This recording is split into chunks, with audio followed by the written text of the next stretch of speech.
નેસ્લેની Maggi બાદ હવે mother dairy પણ ચર્ચામાં આવી છે। ઉત્તર પ્રદેશ ખાદ્ય અને દવા પ્રશાસનને મધર ડેરીના દૂધના નમૂનાની અંદર ડિટર્જન્ટ મળી આવ્યું છે। જોકે દિલ્હી સ્થિત કંપનીએ આ વાતનો ઇનકાર કર્યો છે।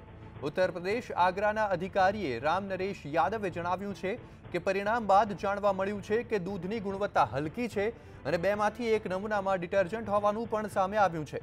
તો આ વાતનો ઇનકાર કરતા મધર ડેરીએ જણાવ્યું હતું કે આ દૂધમાં કોઈ પણ પ્રકારની મિલાવટ કરવામાં નથી આવી। જો કે આ નમૂના મધર ડેરી બાદ સંગ્રહ કેન્દ્રમાંથી વર્ષ 2014માં લેવામાં આવ્યા હતા।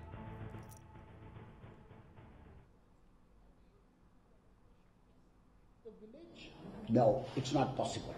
Not even a single test for adulteration is being done at the collection center. Indeed, yes. Is it true? Yes, it cannot be done. What are the tests that you conduct for adulteration at chilling plant? Okay. Yeah, these are neutralizers test, added urea, ammonia compound, nitrate compound, starch and cereal flour, salt, sugar, glucose, formalin.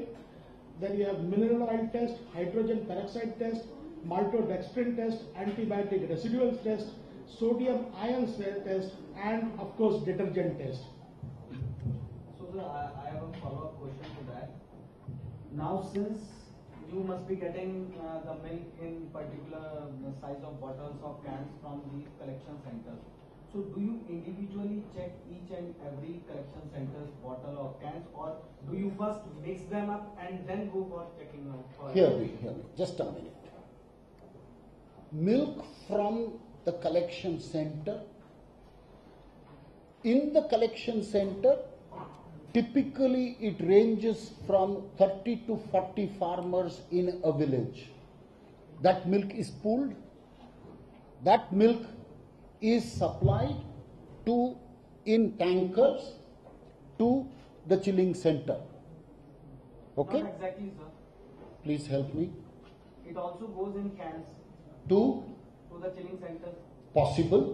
It goes. It's possible, but it could be 10%, it could be